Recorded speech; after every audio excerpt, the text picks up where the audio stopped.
Leon from Jawas Junkyard here. I thought I'd just do a little bit of an update video for you all. Let me just get that light on.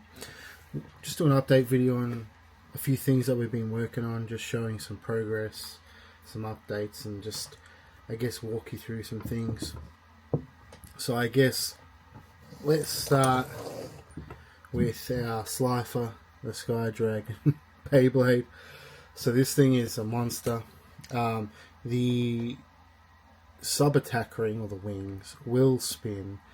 Just in this particular sample they casted it just a little bit too thick, so the feedback from me for going into production was to get that correct. But yeah, apart from that, looks fantastic, spins really well.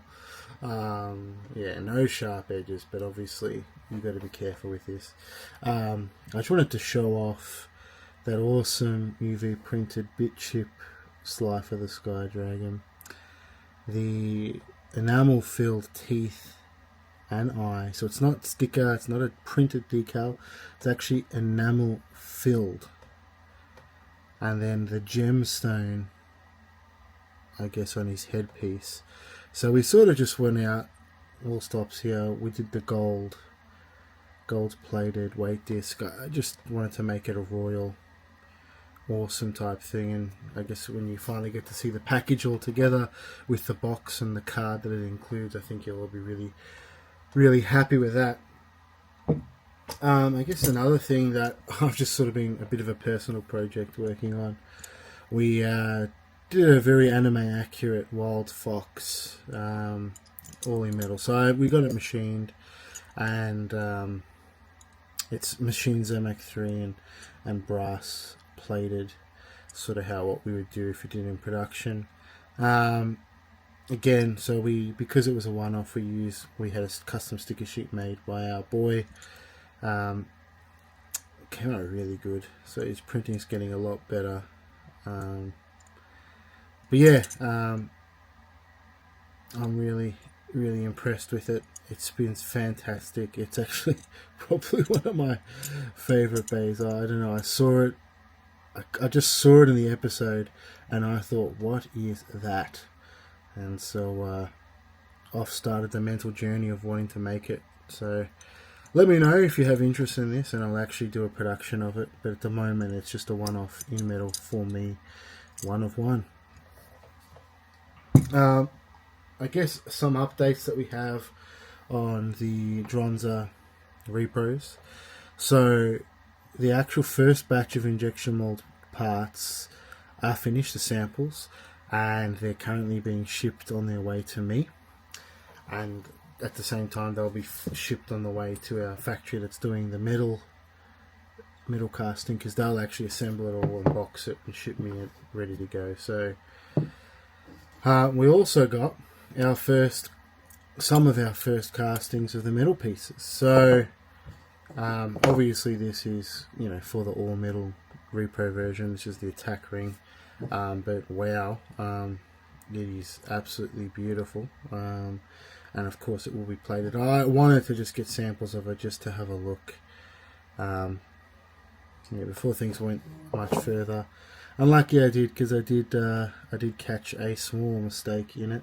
So what they had done was, on the underside they had the proper indented boss here, but the other side, for some reason, they had missed it in the mold. It's clearly there in my 3D model.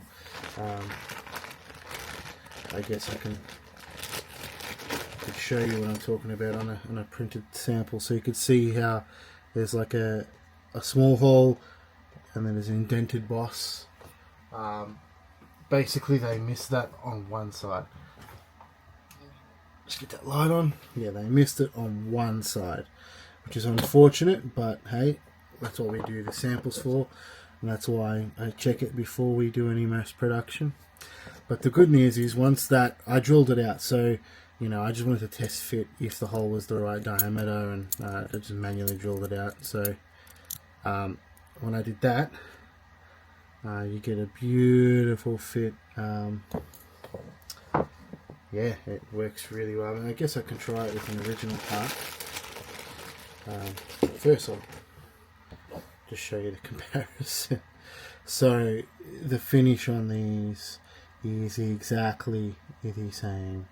It is very, very much the same, and the weight, it's pretty much spot on.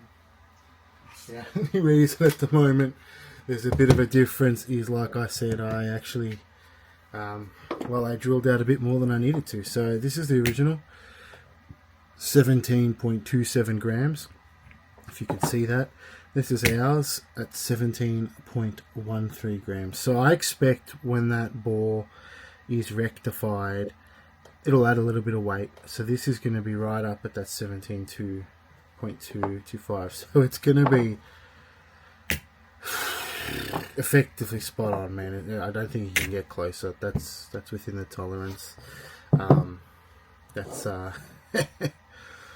That is, I couldn't have asked for something better, to be honest with you. So I'm very pleased with that. I guess the one last thing to quickly do is just to make sure that an original plastic attack ring fits with this sub attack ring. It's nice and tight as it is on the original. Now where is my part? There we go. Let me see if I'm, oh, look at that. Wow. Yep. That is a good fit. Oh, just gave it that little bit more just to get that perfect flushness. So it is a perfect fit as I expected. It's a little tight just like the original. Takes a tiny bit of force to force in, and then of course you'd screw it in. So I am incredibly pleased with how that has turned out. It could not have been better. So I guess all that's really left to do, currently we've got the weight disc on its way to me. So I guess I will feed back once I have the weight disc. I'll probably do an update video when I get the weight disc.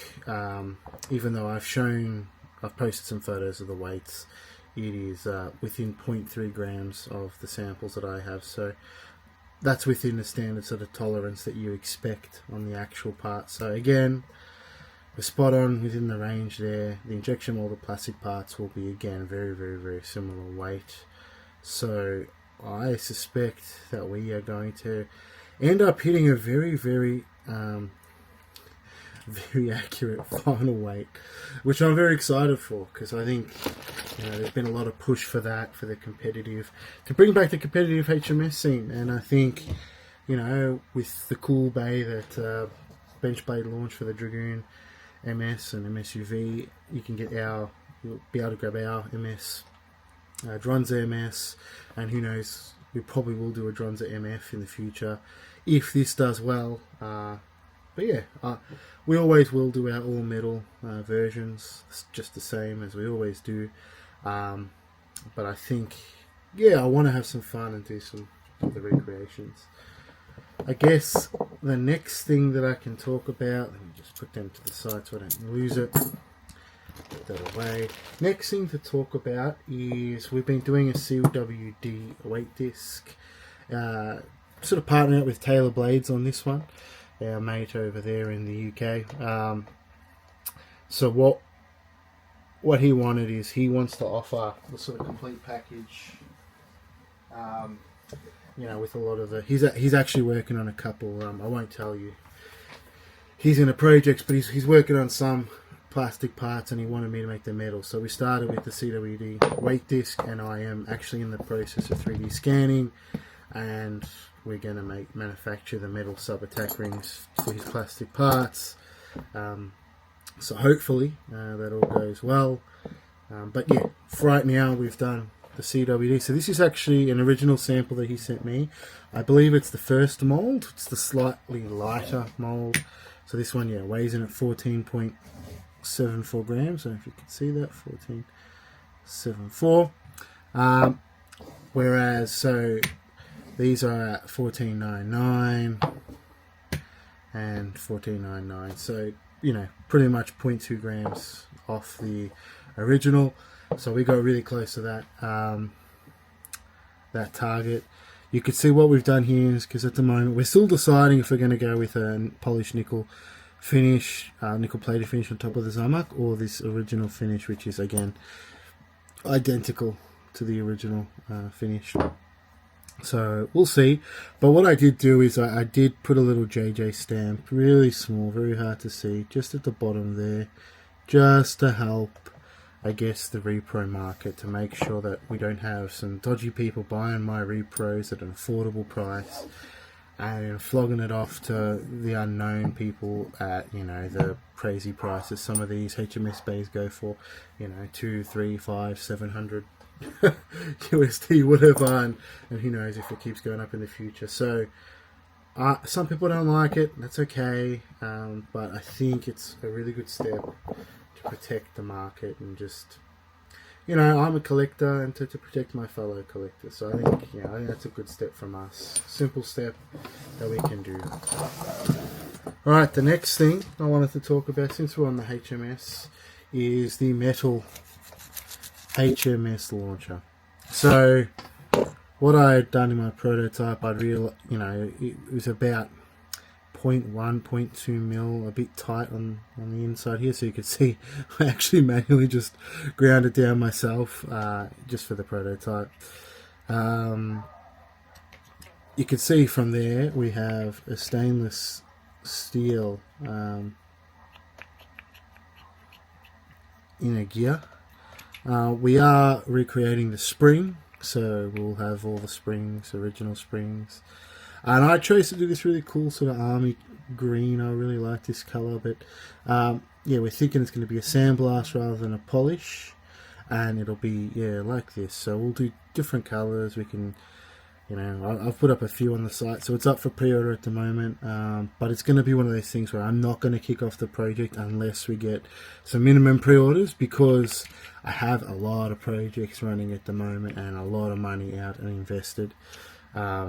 So just being a bit conscious, another project like this where you'll see the price at 135, you know, each, I sort of got to make at least 40 to 50 to make it sort of worth it for my factories. You know, at least 30, but usually 50. So if you have a guess and run the numbers, it's quite a bit of investment yet again.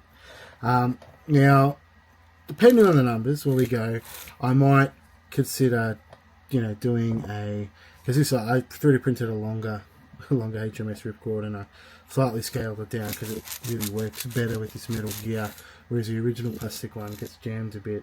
So I may invest in a injection mold and do the HMS ripcord, but in nylon instead of ABS like last time, just to improve it, just like we did last time. And it is, of course, this one was like 3 inches longer than the standard HMS ripcord. So, you know, we'll make them. If we do them injection molded, they're going to be selling for affordable prices. So, you know, if people are going to be using, you know, a HMS competitive scene, why would you not be able to use, if everyone's got access to this longer ripcord, why would you not be able to use it? You know, they're going to be so accessibly priced that, you know, if you're running a tournament, local HMS tournament, you contact me about bulk buying 20 to 50 of them or something, and, you know, they'd only really be a couple of dollars each. So, you know, it's quite inexpensive. You just make it part of your ticket price. Yeah, so everything here is metal except for the parts that have to be. So, have to be plastic. So, the grippers here actually have to be plastic. In my actual prototype, they're just printed, and they seem to work fine, and that's a beauty, because obviously when they eventually wear out, I can just print them again and just repeat, and we can all do the same thing. And in the ratchet inside here, under this little piece at the bottom, it also needs to be a plastic part so it can flex, and I've printed it also on this one. So yeah, that's just a little bit of this launcher. In my opinion, it's really cool. It may or may not go ahead, but at the very least I have one. It comes up at 69.77 grams, so it's not too overly heavy, which is sort of, you know, this will have a few screws missing, but it's 20 grams.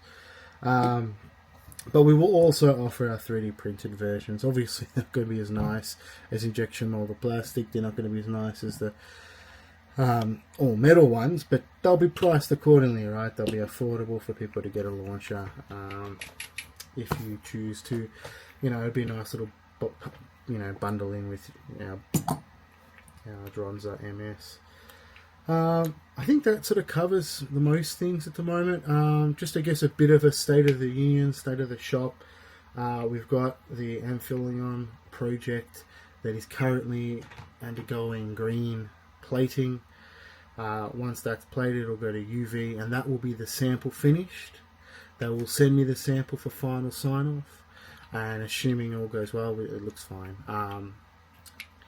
It should go straight into production, and it'll be about, so let's say another week for the plating and UV, and then after that it'll be another week in transit to me, so 2 weeks till it's sort of approved, and then it's about a 4 to 5 week production. So we're nearly there, guys. Thanks for being patient.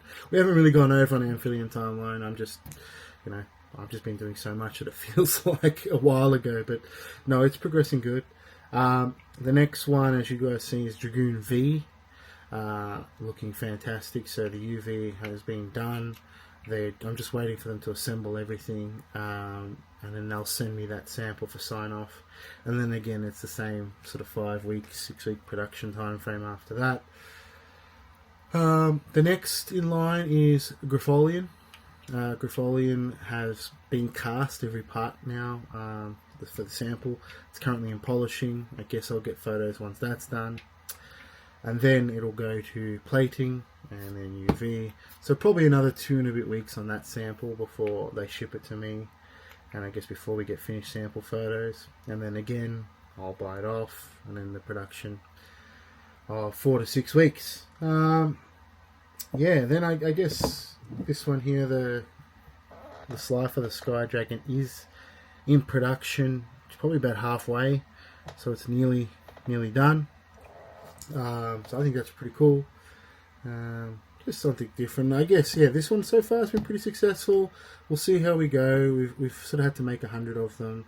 If we start to sort of move around the halfway mark, I will kick off the design for Obelisk and Ra, and I'll do those two together, because I just wanted to prove the concept out with this idea work, and if I can move half the stock, that'll tell me, yep, there's a good interest in it. It'll just just naturally sell through over the next bit of time. I will then make the other two in the set, and then a little bit later I'll do the Blue Eyes, because we already have a Blue Eyes design, as you guys know. So I think that's sort of it for the Beyblades at the minute. We are slowly working on a few more. I want to do the Dranzer V design and Drasil V, so I can complete the V series.